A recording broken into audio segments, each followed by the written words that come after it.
So, shall I tell you more myself right now, or like how, like what do you want to listen, or Yeah, what it? I want to know more about you and your mission, Okay, and then of course maybe get into uh, why you're meeting with Elon, so I can honor that when I okay, speak. okay. So now, like I started my day 2 hours ago, uh, and then I did this thing painting. I like to do it meditation. So this is the meditative painting I did now in the past half an hour. So can you see Mike? You are there. Yes, I'm here. I'm just Yeah, putting some tea on. I was Oh, showing this. So I for the past half an hour I'm doing this painting. This one is represent the dragon in Chinese term. That's what it says about it. oh, right. So I not completed the painting. I'm just doing it right now. This helps me to my mind to tune, relax. It's too much heavy in Mm-hmm. the mind. I do something like music or coloring or something to ease on the burden on my mind actually. Sure. And I sometimes just sit quietly. Oh, anyway, continue.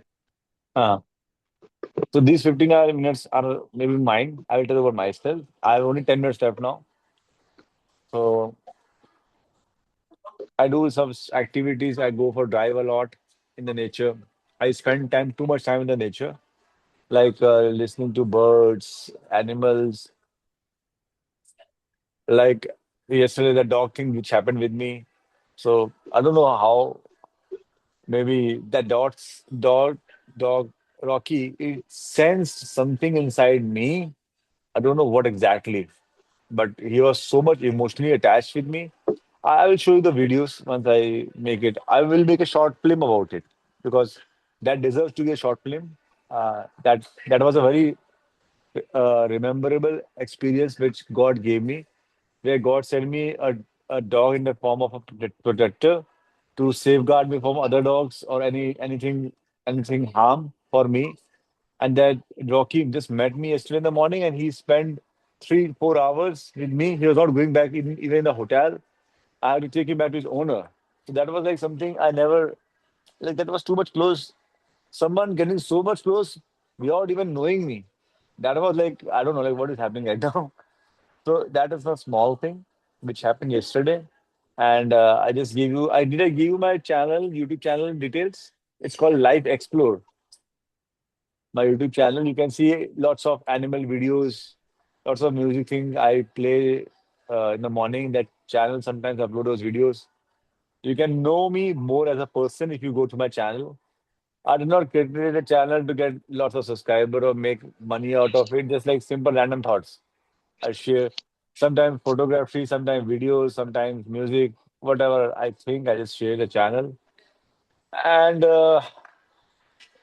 what else? Like meeting Elon is like getting more about what mission I have from your grace. I am aligned with my mission. Like I hypothetically I don't need anyone's help for now. Not from money also. It will come on its. There's some engine that I'm developing. That money will. It's not a big deal for me to go for very big money or whatever it is.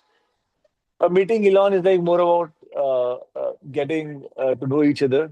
Someone who is trying so hard to help uh, the the planet survive. He respects some respect. So to show him some respect, I think so. I want to meet him. I'm not asking him for any money from my company. I'm not asking for any funding. I'm not there for a business with him. I'm there for a, a human connection with him. Something like we both, I don't know how come, but I feel right now that we both share the same ideology that humanity must survive and must learn to coexist with the other civilizations which are there. Because while I told earlier I had a strange encounters with the aliens or whatever it is, I got some messages in my other realm or other dreams or whatever you call it. Not in perfect conscience. Yeah, even I faced something in real life also. So they were just passing me this message during the US-Ukraine war, which was happening, that there is a very big existential threat to humanity because of these wars which are happening. And if you don't stop, we will intervene. But if we will intervene, it could be a very big thing. So that message I got in 2024. I did wrote a few posts in LinkedIn just to have some awakening in the global leaders so that they get some. Okay, I will tell you about the post which I wrote. I was in Harvard Museum. I saw a photo, a statue of Jesus Christ with Mother Mary. So she was holding Jesus Christ on her hand and weeping. So that LinkedIn post I will share it with you. So what I got the message: no mother can see the dead body of his son. Okay. So in the similar manner, the soldiers involved in the US-Ukraine war in 2024, their mothers are weeping. They can't see the dead bodies of their son or their daughter. So I wrote a message to Zelensky and to Putin that I was representing their mothers. I forgot the name of Zelensky's mother and Putin's mother. That either one of them might die because of this war happening, and their mothers can't bear the pain of their children's death, as it happened with Mother Mary for Jesus Christ, Lord Jesus Christ. So I wrote that message on LinkedIn with that image. It's fine that I don't know whether that message reached them or not, but my sole intention there was that use whatever is God passing me that message in the form of through aliens or through I call them neighbors. I don't call them aliens. Aliens is this is a disrespectful word. If I'm from Canada and you are from US, if I call you alien, you won't like it. If I call you neighbor, you like it, right? So they are our neighbors from for the planet Earth. So that's a few things I wanted to mention about myself. So my purpose or agenda is very simple. Maybe what you know about empathy with AI. That's what I can tell to Elon for now because my RI is not built yet. If my RI was built, then maybe the world is going to go after me crazy. But it takes some time. I don't have the millions or the billions with my pocket. I don't even have more than 10,000 in my pocket. But I have that willpower, and I believe that God has given me a gift of willpower. That whenever I put 100% on anything in my life so far in the past 40 years, I have always achieved it through willpower and God's blessings. So that's my biggest strength, I would say. So now I know I will build the RI. There's no doubt about it. I don't know how much time it takes. Why I want to hurry up? Because I don't want others to build it before me and something wrong happens. That's the only intention for that. Why maybe I don't know. I need a funding to build a team for me. If not a team, I don't have problem doing the research on my own. I started to put some things uh, on the plate to build the RI, to convert AI to RI on my own. And that's overall story about me. And now the next, it's 3:12. I want to eat my salad. You can start now. Oh, I still want to hear more, but yeah, you need to eat. Yeah, my routine in the morning, um, I first drink some water and then I drink some tea. That after many years, that seems to help. Um, and I share a very similar worldview to what you just said. Um, my mission, or what I came here to do, started around 2001. But before that, Mike, my sorry to interrupt you. This is getting recorded, and I just now got an idea that this meeting we should publish it on a social platform just to uh, just to have more awareness in the society that at 3 a.m. in the morning, you and me are spending time, something to build, something to connect. That's what I got in my mind. So don't share anything confidential which you don't want to share. And if you agree, I will post this recording on LinkedIn, Twitter, whatever it is, so that people get awareness that two people are scratching their heads for humanity. this is actually something I asked for a few days ago, um, which is wonderful, because I knew that I needed to make a series of videos. But what I found was that when I was just recording myself, my brain stops.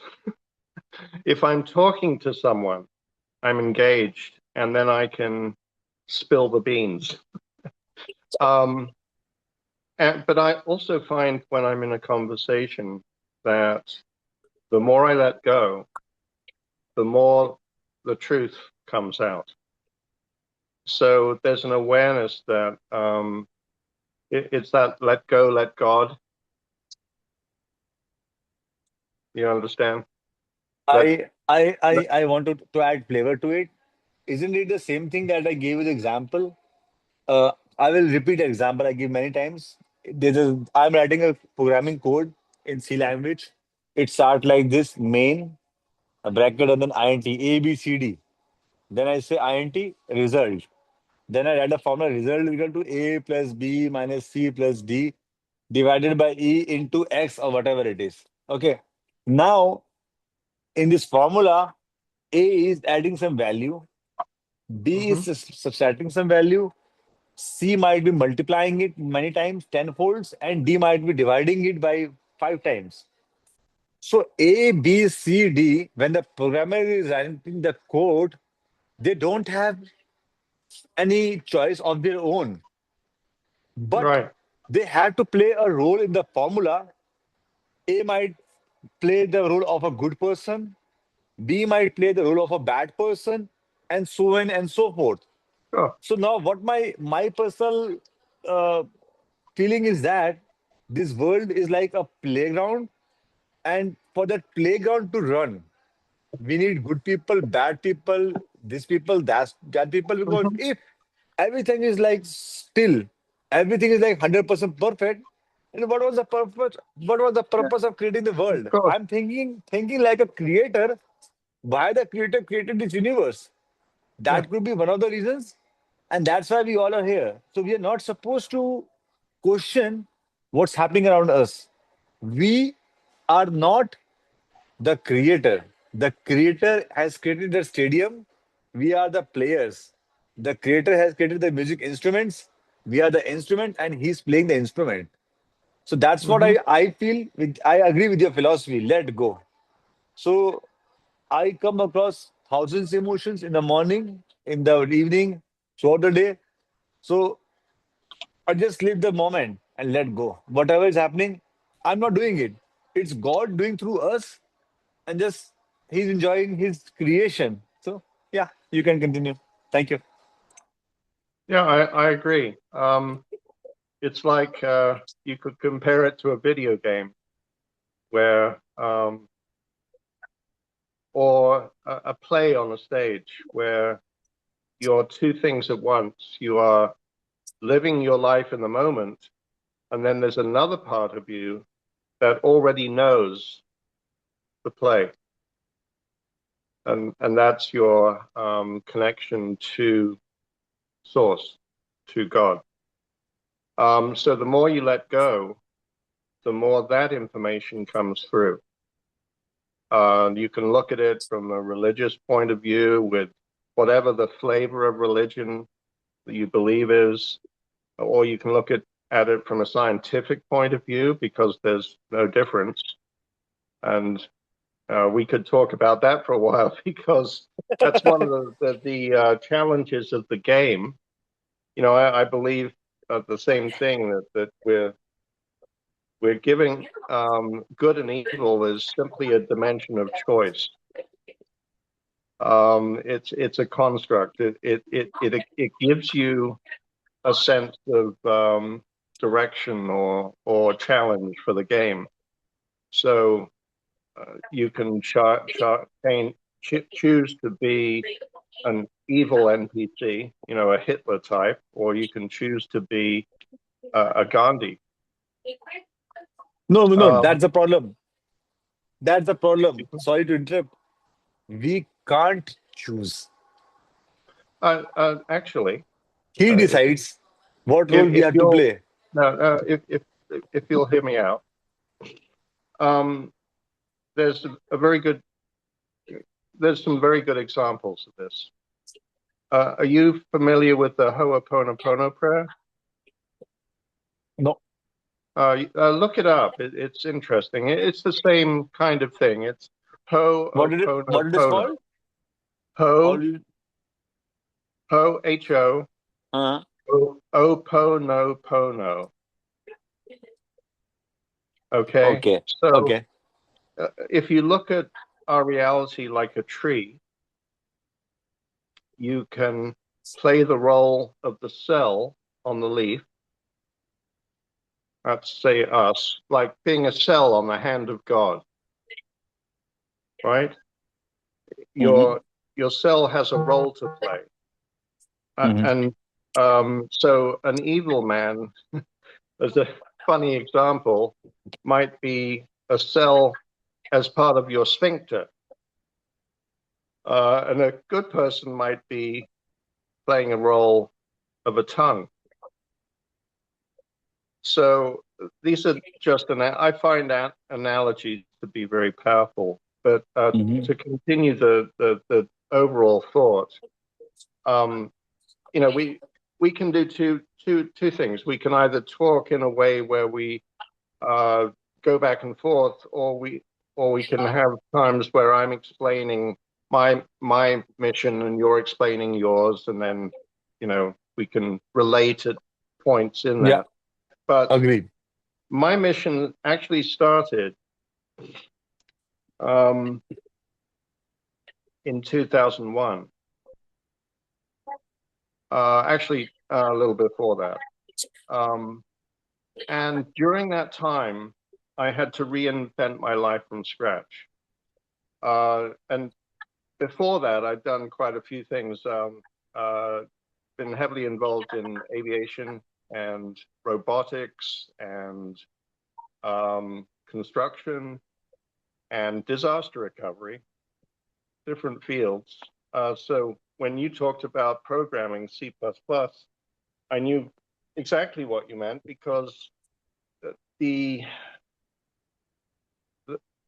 what I did with disaster recovery, this was a project that's now used worldwide in libraries for disaster recovery from a library. And there was a book written, The Seven Sins of Library Recovery. And what it means is that you have an urgent mission to preserve something that is in the process of breaking down. Nature is coming in, mold is setting in, the books are falling apart because they went through. And there's an irony to all of this. First, it goes through a fire, for instance, and then it immediately goes through a flood because you have to put out the fire. And then the book goes through a change because now it's been assaulted by both. And you're trying to preserve the two aspects of that. It's very yin yang. Obviously a very ancient symbol that has a lot more meaning to me now. But there's always this duality that you see where the book has two roles. It's information. So like a data center, you're wanting to preserve that information digitally. But then there's also honoring the artifact, because some of the most valuable books might be valuable because they have footnotes in the book from a scientist or a philosopher. And then that's their value, not so much the original. But there's a lot of nuances here that, and I ended up involved in that because my father was the leading expert in library recovery worldwide. His name was Peter Waters, and he was head of conservation at the Library of Congress. And at the time, I was flying a lot. I was racing sailplanes, and I was building custom homes and things like this. And they had this major disaster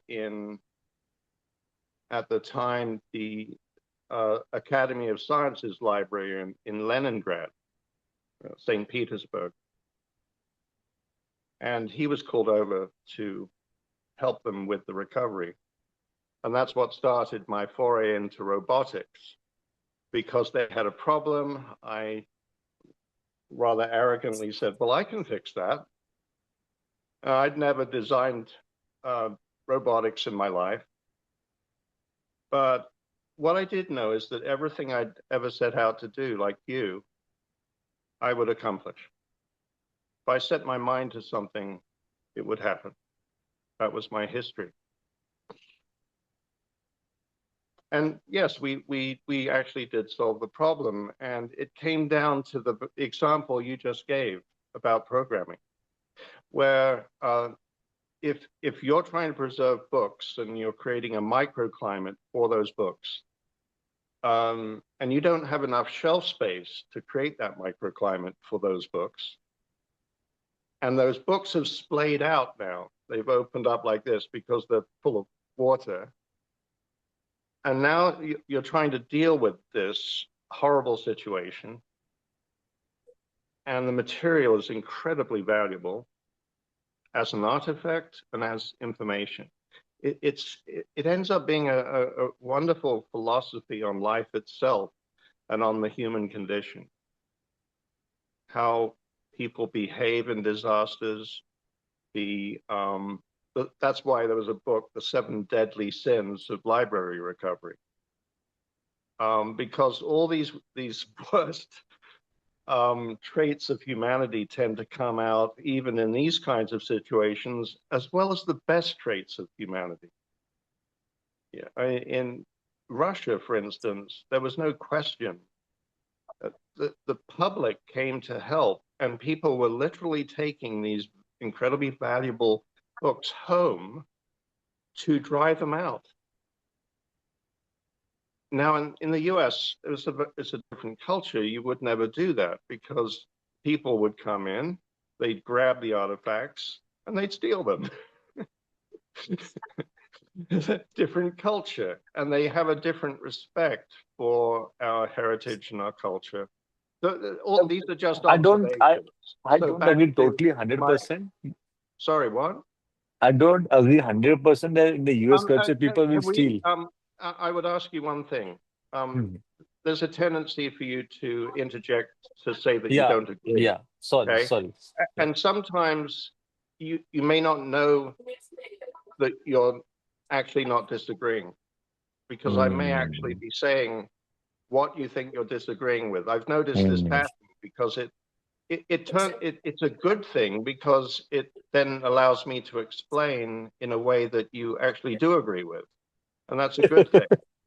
But since COVID, I've dealt with uh, chronic fatigue and brain fog very often. And so when I lose my train of thought, I lose my train of thought. I So will I will not do if it. no, it's okay. Sometimes it's very useful, but in this case, I'm sort of recalling something from way back, and I'm sort of telling a parable. Mm. Um, so where was I? Reflecting on that now, I didn't see it at the time. I was focused on how we solve the problem, how I build this very complex machine that I've never built before, how we solve this problem. And this this method that my father had actually pioneered back in Florence, Italy, with another flood. Oh, and this library disaster started with a fire, and then they had to put out the fire, and all the books got damaged.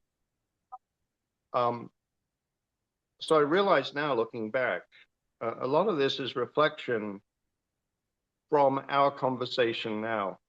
I'm looking back and going, oh, wow. You know, in many ways, it went deeper than I gave it credit for at the time. I was just trying to solve the problem there, and you do something really useful because it's important to, it's valuable, and this is a common problem. At the same time, you have this deadly transition going on. You know, at that time, the internet was the greatest thing. But you have libraries going back with, in some cases, thousands of years of human experience and knowledge. And we got the same thing going on here, where you can take this to any kind of situation. You can see this duality of life, where a book is an artifact of value, a book is information of value.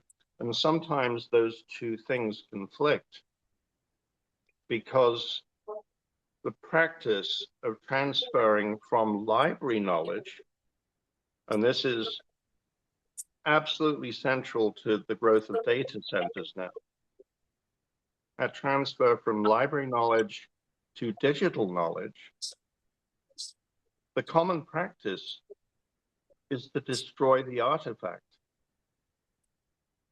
And what they used to do, they would take a book, and sometimes these books are incredibly valuable books, and they literally cut the spine off and then copy the pages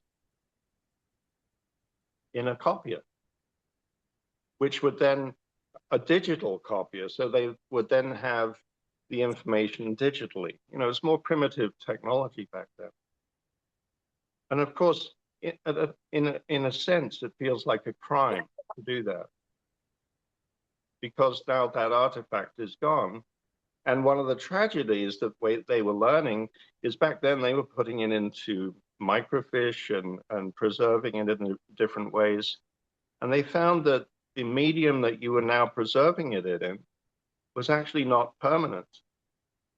Like when CDs came along, they thought, oh, this is archival. No, it isn't, because the way the CD was made, you have a silver emulsion and you have plastic covering that, and if you end up with porosity in the plastic, the CD disintegrates and it's gone. And so you had a book which had lasted for hundreds or more years. It was fine. It was, leave me alone. And then you wanted to convert it into a medium where more people could have access to it, digital information. But in doing so, the digital storage method, and even the analog storage before that, where we went from very acidic paper through a certain stage in history to an acetate microfiche, right, miniaturized, that you looked under a microscope, that turned out to be inherently unsustainable as a medium. And so all of that fell apart, and that information's gone. Gone. And so, you know, reflecting on it, it shows all these wonderful nuances.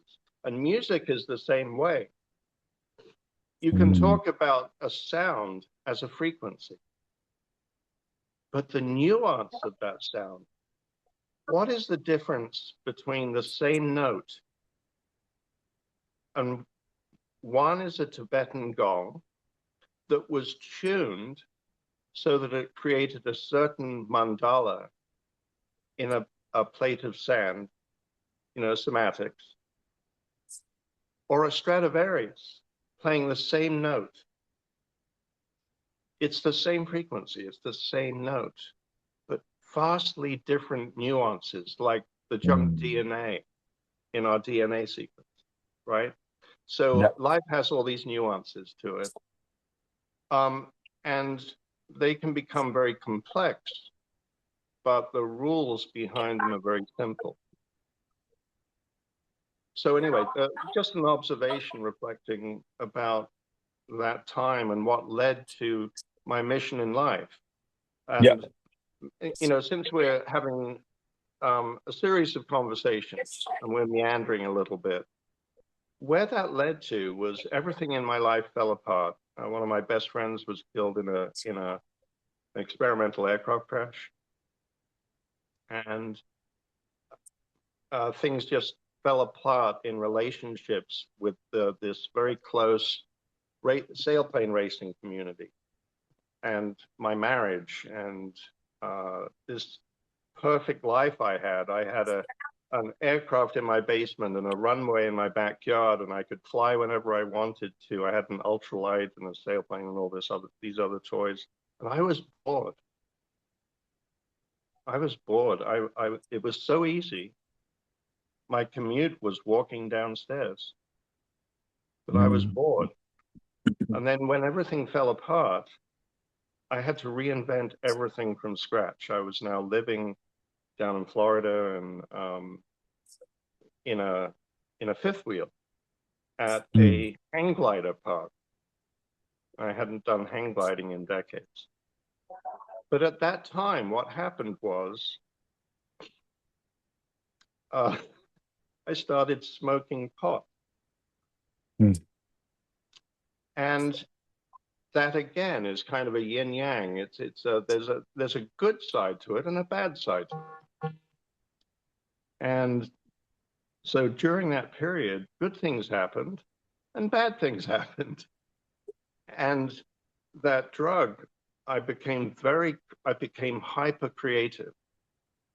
I was inventing things, sometimes many diverse things within half an hour. I just lie on a bed and come up with things, crazy Mm. things. I invented a hangar for this big plane I had. It had, the door of the hangar had to be 12 feet high and 40 foot across. Mm. The door had to be that big. The hangar had to withstand a storm coming through. And I designed that hangar so I could carry it in the trunk of my car and set up by myself. And it was 100 feet across. And so I design this whole tensegrity structure. It was crazy stuff. So I designed a whole series of a collapsible construction technology so I could pull onto any site and my house would just open up in seconds. A lot of very interesting things. Well, during that time, I was also very lost and I was very despondent because everything had fallen apart in a life that I valued and that I thought gave me value. I just solved this library problem where it's a 7-axis robotics with 50 tool changes. I got a patent on it. Very complex, and the programming was exactly what you said. The A's and the B's and the C's were like what we would consider a blockchain now. It could be anything. You can assign whatever you want to A and whatever you want to Mm. B. Mm. And for them to be equal, they may be equal in the way they mesh. But in this case, each was an algorithm which then determined a specific size of an encapsulation so that I could take each of these books and treat them as individuals without occupying more shelf space so that you could now apply this microclimate to prevent mold surrounding the book in a way that as air transferred through the microclimate, the book would be preserved. So it all goes round in circles. So here I find myself having to reinvent my life. Somebody else has actually come in, and they're able to maintain and continue the business that I started making these things with my ex-wife. And okay, so what gives me meaning? Oh, and he was just as good at competing in sailplanes. He was another racer, very good at what he did. He invented an ultralight that people use and flew. So I'm starting from scratch, and I'm smoking for the first time because I've never touched this stuff before. And I imagine myself one day, I wanted to talk to God. And I imagined myself on a beach with God. And here I am, and this sort of shadowy entity walking along the beach. And I had only two questions. Now, the funny thing is, those questions came from God in the first place, because God is not outside you. It's not like God creates you, but you're separate, right? That's what I'm saying. You're a cell on the hand of God. But Yes, what is that's true. God? You could call God the universe. You could call God the central consciousness that connects everything and creates everything. You can call God whatever you want. And there's been a lot of evil dogma associated with that too. People have done horrific things in the name of a deity that they've manipulated. And so that's where the deadly sins of human nature come out. But back to this walk. This is what started everything from here. I asked two questions. I said, I want to know how to go faster than the speed of light. And I want to influence the most powerful people on the planet for good, to have a positive influence on the most powerful people. So much like you have this simple internal philosophy of life. You don't need much physically. And yet you have a mission to accomplish something that is worthwhile. And that's what started my journey, was that conversation, because something remarkable happened. I assumed I got no answer. And then a year later, I discovered that I'd been given the answer immediately, in a way that not only proved it was the answer, but also proved that God was real. It was very clever, very, again, nuanced. It had far more depth than it at first appeared to have. And I've always thought about that. And it doesn't matter what you think God is. And really, if you want to honor all these different religions going back thousands or tens of thousands of years, you have to respect that whatever brand of religion you've decided to adopt, that Mike, it's not necessarily the only correct one. Anyway, sorry I'll to stop there. sorry to interrupt because my mobile battery is going to go down, and we need to wrap up in the next 3 minutes. Otherwise, this recording will go away.